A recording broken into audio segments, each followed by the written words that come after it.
Kommen oder gehen, das ist hier die Frage. To come or to go, that is the question. Eine strenge wissenschaftliche Vergleichsstudie zum ejakulatorischen versus defekatorischen Lustempfinden bei verschiedenen männlichen Probanden. A rigorous academic comparison of ejaculatory versus defecatory pleasure in miscellaneous male subjects. In debates concerning whether the pleasure of the male orgasm is less than, equal to, or surpasses that of taking a massively explosive crap after having been constipated for several days, there are several things the disputants must necessarily consider. To level the playing field of said debate, we shall assume that the fucker in question has not had his orgasm for a good bit of time, perhaps even a period of weeks. We shall do well to first consider the respective conditions in which the two subjects of our thought experiments find themselves, once they have fucked or shut. As Schopenhauer tells us, directly after copulation, the devil's laughter is heard. That is to say, the sexual act inexorably chains the one in its grip to a cruel, mindless will, which is only concerned with the propagation of the species, and which cares not a whit for his personal welfare.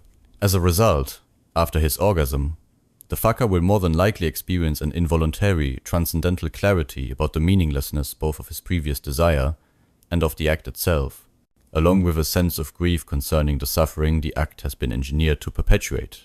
That is to say, the suffering which would necessarily constitute no less than a part, and more likely the majority of the new sentient being's existence, for which he is responsible. The emptiness he inevitably feels results from his realization that he has been nothing other than a blind, unwitting pawn of this instinctual force, and that he has been once again enslaved by it in order to do its bidding, like a helpless, inert puppet, forced to dance this way and that by a mad puppeteer. He perceives his complicity in an act, the sole purpose of which is to create more of the horrid creatures with whom he is forced to interact daily in the course of his life, beings whose existence and suffering are every bit as appalling as his own. And, in addition, there now lies before or beside him the thing with which he has just busied itself, the woman with and by whom it is expected he is to now speak, and of whom he may be expected, even by himself, to pretend to be fond. Shitting, on the other hand, is quite another matter. After a bout of constipation, it is a reliably ecstatic experience, one of the very few offered us in this sordid life into which we have all been thrown, the aftermath of which is the purest bliss, a feeling of the most intense euphoria. Think long and hard upon the gargantuan craps in which you have delighted when home alone. Your toilet has behaved as if she were the ultimate lover, the most delicious of paramours, one at your constant beck and call, and willing to satisfy your every wish, far purer, more welcoming and enticing than any conceivable lover of flesh and blood. She behaves as if she were the most ravishing, generous, and benevolent of sexual partners, a sort of quasi-angelic being, a partner who serenades you with the most exquisitely delicious hymns both to and in bed, where she tenderly rubs your tense shoulders, while uttering a host of promises she fully intends to keep. Her seat is neither warm nor is it cold. It is cool, like a pillow is cool in the most luxurious of dreams. Just right, just so, perfect. You take a deep breath as your ass parts in spiritual anticipation. It is as if your buttocks are now two beloved elderly neighbors, who, having moved themselves to the side of the road, are now smiling broadly and waving you on encouragingly as you urgently and rapidly pass to your destination. You shiver with delight.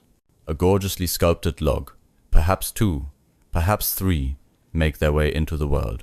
Like Olympic divers, they pierce the welcoming waters, making the most lusciously whispered of splashes, and the sounds of those splashes warm your heart every bit as much as they do your bowels.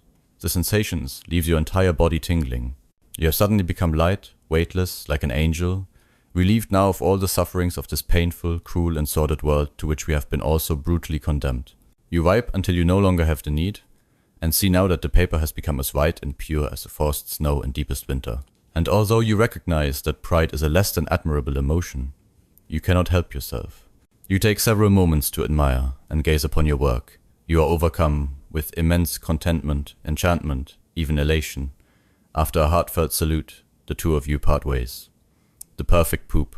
It is a shit-eating grin which now adorns your face, and not one easy to camouflage, although you will take care to not inform others of its origins. You are now quite certain that life will not torture you for many hours to come.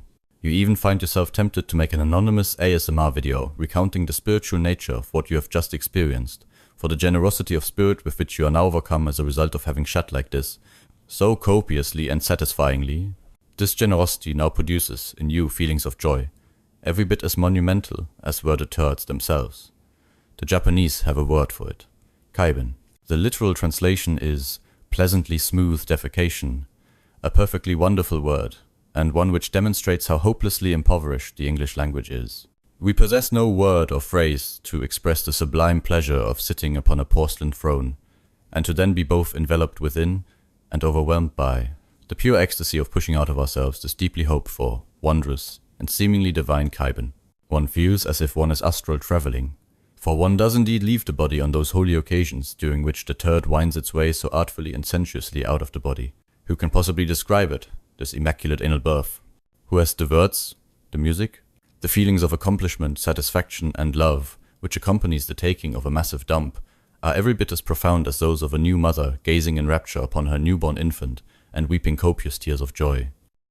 If you are a simpleton, materialist, or scientific reductionist, you might be tempted to write all this off to the stimulation of the prostate. But if you are one of the aforementioned, you will, when doing so, necessarily bump into the hard problem, that dry, hard, lumpy stool which has perplexed the philosophers for millennia.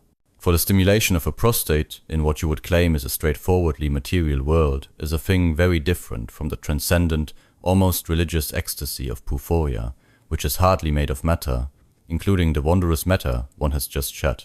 It is an experience which transcends, and is of a very different nature from anything in the material world. It is common knowledge that many children of potty training age go to great lengths to hold their poop in, because of the very great pleasure which it affords them. And there are more than a few reports of adults who literally come every time they poop, who experience full-blown ejaculations, complete with ice rolled back in their heads, tremblings and convulsions, which are accompanied by wild uncontrollable moaning. Whether he be a child or an elderly adult, when the shitter holds back his poop, and when that poop is begging, screaming, beseeching that it be allowed entry into the world, he will, when finally unleashing it, experience a surge of pleasure so massive that his legs will go weak, he will be left breathless, and his soul will be bathed in the sacred waters of a paradise in which he would endlessly tarry, were he able. These deliriously intoxicated shittings have been known to last up to a half hour, a third of which often consist of exactly these sorts of jaw-dropping poogasms. Compare now these scenarios of euphoria and bliss with simple post-coital dysphoria, with the feelings of sadness, anxiety, agitation and emptiness which appear immediately after ejaculation, and can linger for hours, for far longer than hours, for lifetimes in fact, in persons given to serious existential reflection. These experiences are not the norm, and yet the norm never involves anything less than the infinitely sweet feeling of having a now empty bowel, not to mention the potential delight of then standing up from that throne upon which one had just been so pleasurably sitting, and gleefully cutting the poo into countless little artistic slices with the bold stream of one's urine.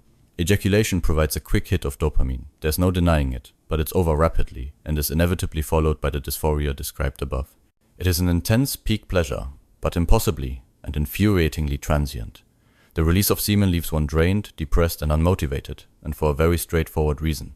Nature has forced you to do her filthy bidding, and no longer requires anything more of you. Hence she offers you nothing further, other than misery and regret.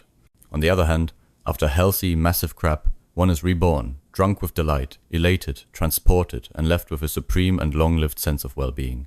It is a cataract of the self, in which the soul discovers, through its relinquishment, its very deliverance, for who has not felt, in that paradoxical moment of possession by dispossession, that emptied fullness, in which we are briefly absolved of time's curse, of its fiendish hold upon us, the soul's excremancipation, in which it experiences not merely relief, that sad and pale cousin of joy, but, rather, a cosmic becoming and transcendence of what was, but a moment ago, a self so endlessly and hopelessly constipated with, and suffocated by, anxieties, hoardings, and bloat.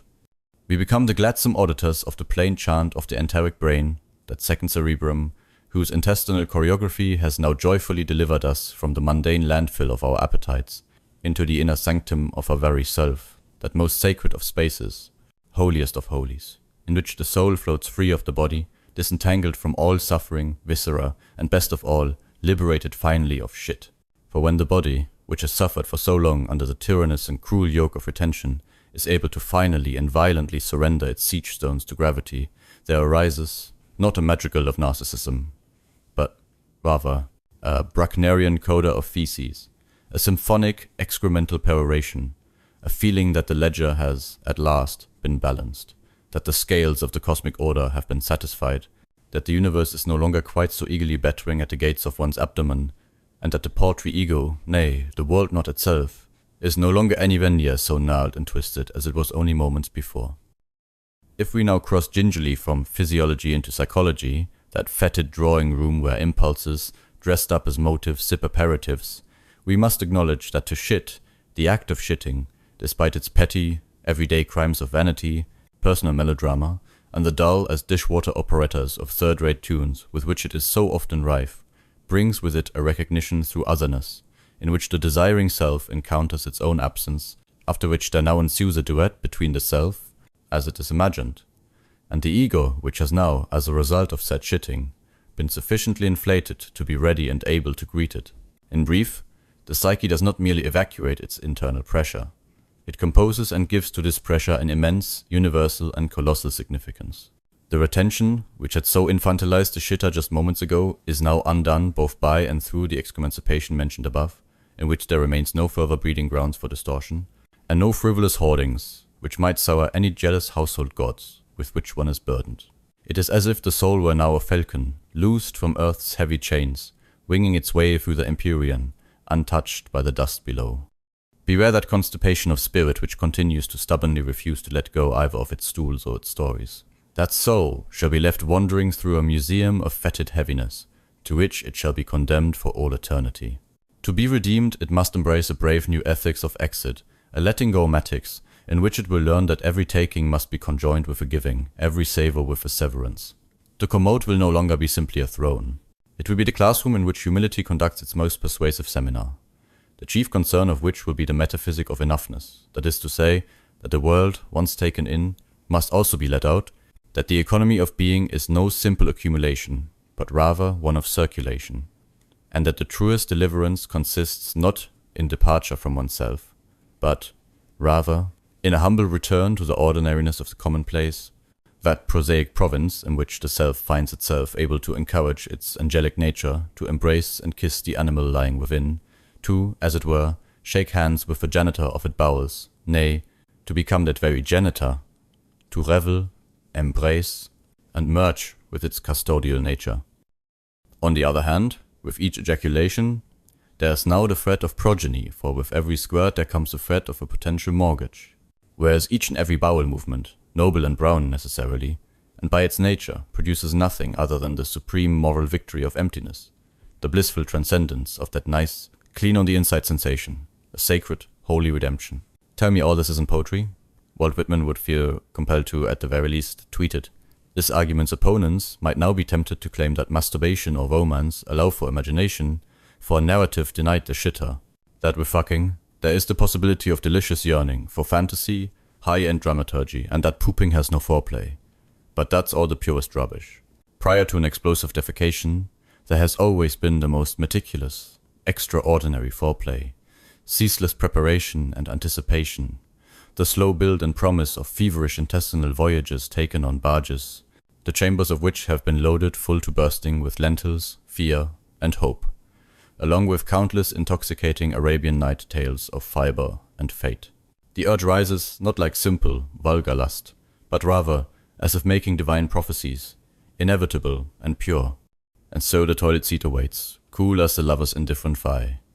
The orchestra tunes, gravity takes its solo, and then, splish, splosh, splat, nirvana. Can any gooey, sticky, guilt-ridden, post-coital tissue possibly claim the purity of that ivory, pure alabaster bit of toilet paper, once it has become that divine milk-white and unblemished pearl so beloved of shitters?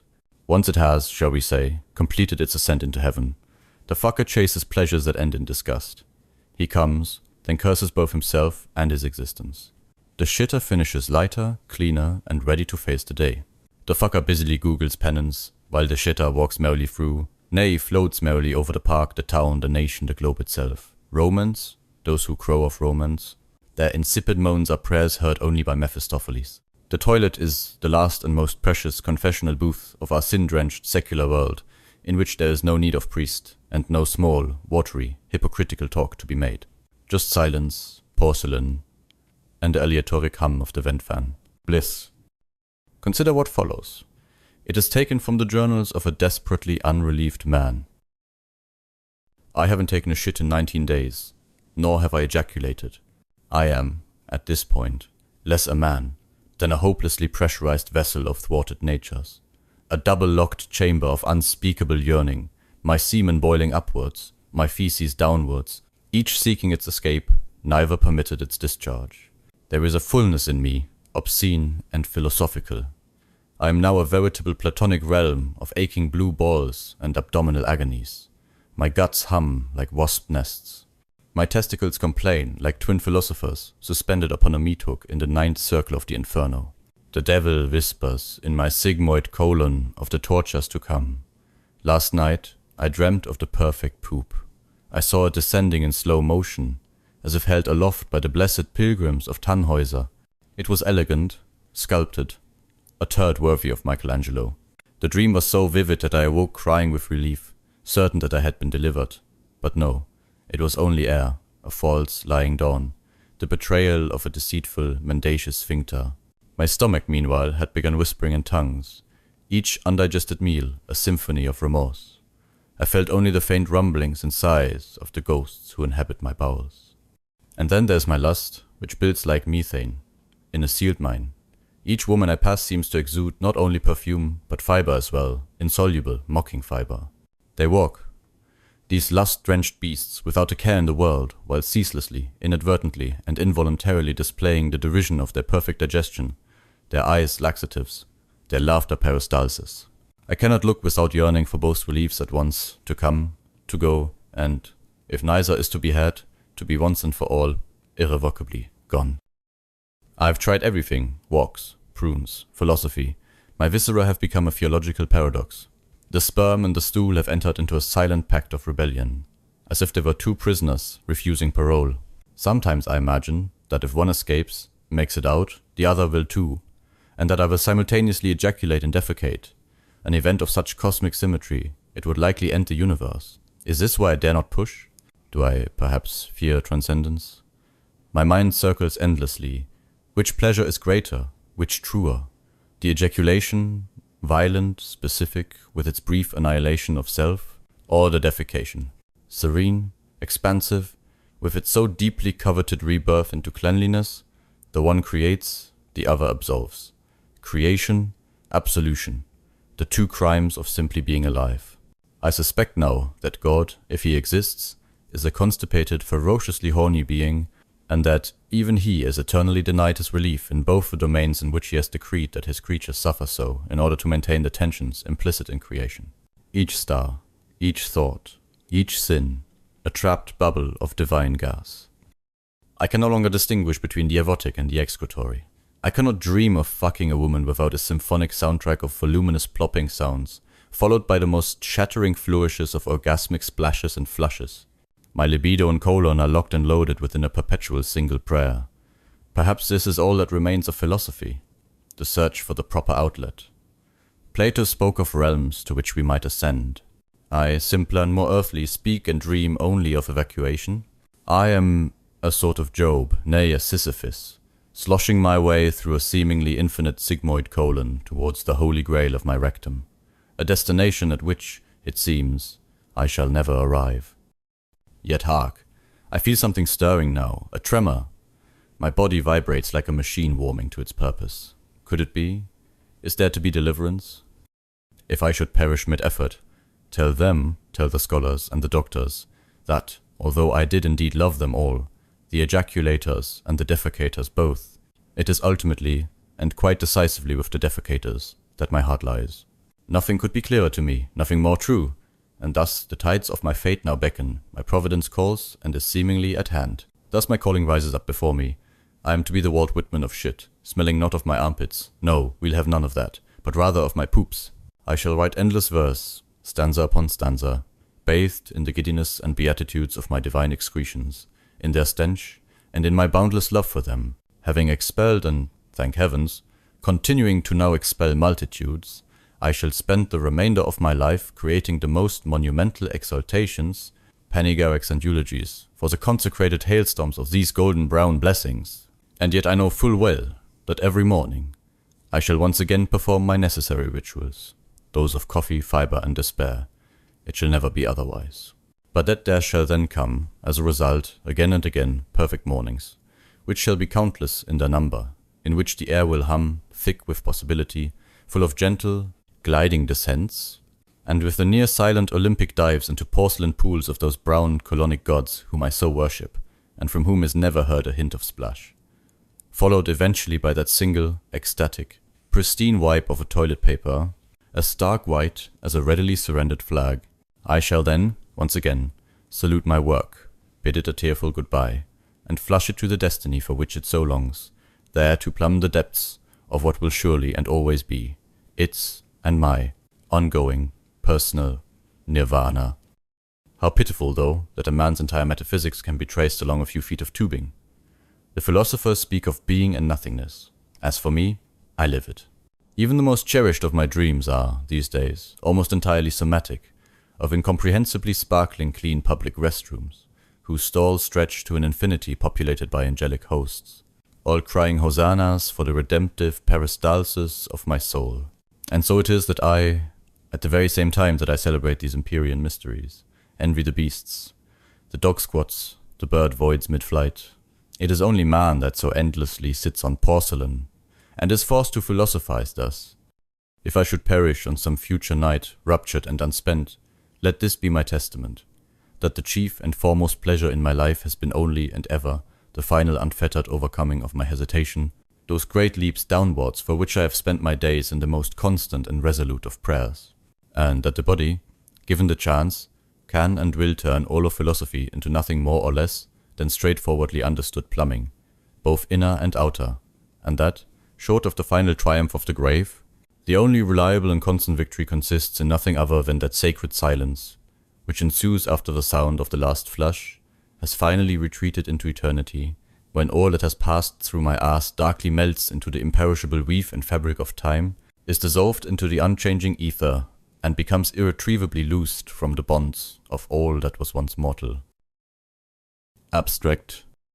The manuscript above, discovered near the lavatory in room 7B, is analyzed herein as the first recorded instance of simultaneous ejaculatory defecatory retention syndrome, SEDRS.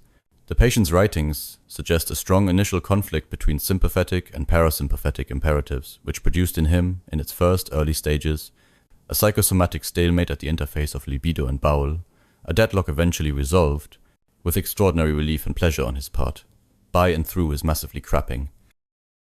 Psychodynamic interpretation. Following Freud's observation that the child who withholds feces achieves proto-sexual gratification, the subject's abstinence can be read as a regression to what we shall henceforth refer to as his anal idealism, that is to say, a fixation on what Jung would later call the archetype of the perfect log, a symbol of both death and deliverance, which Jung located in the collective unconscious, which he made up out of whole cloth, and then declared present in all cultures and at all times. The subject's simultaneous dread of and longing for release reflect a Kierkegaardian anxiety in the face of what the subject perceived as infinite possibility. Concluding remarks. Comparative studies reveal widespread tension between creation and elimination. In the case of this subject, the stated dread of potentially creating more horrid creatures with whom he would then be forced to interact, whose existence and suffering he concludes would likely be every bit as appalling as his own, and the various forms of dysphoria he experiences when confronted with the expectation that he speak with the thing lying before or beside him, or even to pretend to be fond of it, has, historically, repeatedly and significantly dampened the pleasure quotient of his orgasms. However, and this is crucial, at the same time, the solitary nature of defecation seems to reliably restore his feelings of existential authenticity. The authors of this study see no downsides to said preference, even to his living only for it, and for it alone, nor to his obeisance towards, and constant worshipping at its porcelain altar.